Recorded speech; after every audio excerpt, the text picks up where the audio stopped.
नमस्कार बंधुरा आमार चैनेले सबाइके स्वागत जानिए शुरू करछि आजकेर पर्व। आज के आमी एकटा हेल्दी घरोया रेसिपि तोमादेर साथे शेयर करेछि। आशा करी तोमादेर भालो लागबे। आमार तो एई रान्नाटा खेते असाधारण लागे। और तोमादेर केमन लागलो अवश्यई कमेंट बक्से जानाबे। चलो देखे नेওয়া যাক कुमड़ो शाक बाटा रान्ना करार जोन्नो कि कि लागছে। प्रथमे आमी एखाने निये निয়েছি बेश कतकगुलो कुमड़ो शाक और एगुलोके 5 থেকে 7 বার खूब ভালোভাবে ধুয়ে পরিষ্কার করে রেখেছি। অনেক সময় কুমড়ো পাতার নিচের দিকে অনেক পোকা থাকে, সেটাও খুব ভালোভাবে দেখে নিতে হয়। তারপর বোটাটা কেটে ঠিক এরকম ভাবে পরিষ্কার করে নেব। কুমড়ো শাক সাধারণ উপাদান হলেও এর মধ্যে প্রচুর মাত্রায় পুষ্টিগুণ রয়েছে। এতে আছে vitamin A, vitamin C, calcium এবং আয়রন।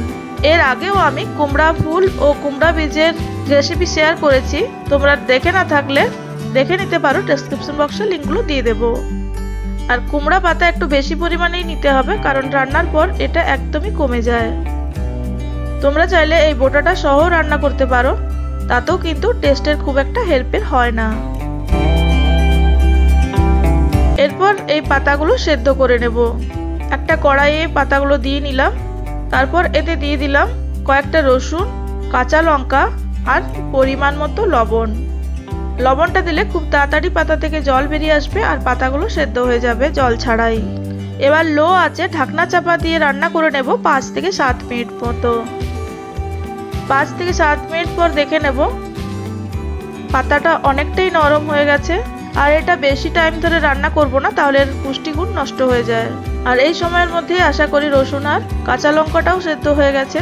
এবার এই সেদ্ধ পাতাটাকে একটু ঠান্ডা হলে একটা গ্রাইন্ডারে নিয়ে বেটে নেব জল ছাড়াই। বেটে নিয়েছি। এবার একটা কড়াইয়ে দিয়ে দিলাম সরষের তেল 2 থেকে 3 চা চামচ পরিমাণ।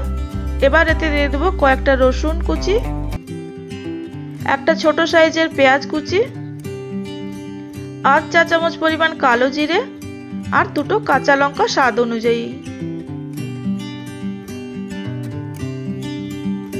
এবার গ্যাসটাকে ফুল ফ্লেমে রেখে পেঁয়াজটাকে ভেজে নেব যতক্ষণ না নরম হয়ে আসছে। এবার এতে দিয়ে দেব 2 চা চামচ পরিমাণ সরষে বাটা। এই সরষে বাটাটাই কিন্তু কুমড়ো পাতার টেস্ট অনেকটাই বাড়িয়ে দেয়। আর তোমরা ঠিক একই রকম ভাবে কুমড়ো পাতার পরিবর্তে লাউ পাতা দিয়েও এই রান্নাটা করতে পারো, সেটাও কিন্তু গরম ভাতের সাথে খেতে অসাধারণ লাগে। পেঁয়াজটা একটু নরম হয়ে আসার পর দিয়ে দিলাম 1 চা চামচের 4 ভাগের 1 ভাগ চিনি আর পরিমাণ মতো লবণ। লবণটা আমি কম পরিমাণেই দিলাম, যেহেতু আমি শাকটা সেদ্ধ করার সময় লবণ দিয়ে রেখেছিলাম। আর দেব 8 চা চামচ লঙ্কা গুঁড়ো। এবার মশলার সাথে কুমড়ো শাকের বাটাটা দিয়ে দিলাম। আর 5 থেকে 7 মিনিট মতো রান্না করে নেব গ্যাসটাকে ফুল ফ্লেমে রেখে। এই সময়ের মধ্যেই কিন্তু শাকে থাকা জলটা শুকিয়ে যাবে। এটা একদমই শুকনো হয়ে আসা পর্যন্ত রান্না করব। অনেক পুরনো ঘরোয়া এই রান্নাটা গরম ভাতের সাথে খেতে কেমন লাগলো অবশ্যই কমেন্ট বক্সে কমেন্ট করে জানিও। আর আমার নিত্য নতুন রেসিপির ভিডিও পেতে অবশ্যই আমার চ্যানেলটা সাবস্ক্রাইব করে রাখবে, পাশে থাকা বেল আইকনটা ক্লিক করে রাখবে। আর তোমরা যারা পেঁয়াজ রসুন একদমই পছন্দ করো না, তারা পেঁয়াজ রসুন ছাড়াও এই রান্নাটা করতে পারো। তবে রসুন আর পেঁয়াজ দিয়ে রান্নাটা করলে কিন্তু খেতে অসাধারণ লাগে। আশা করি তোমাদেরও ভালো লাগবে।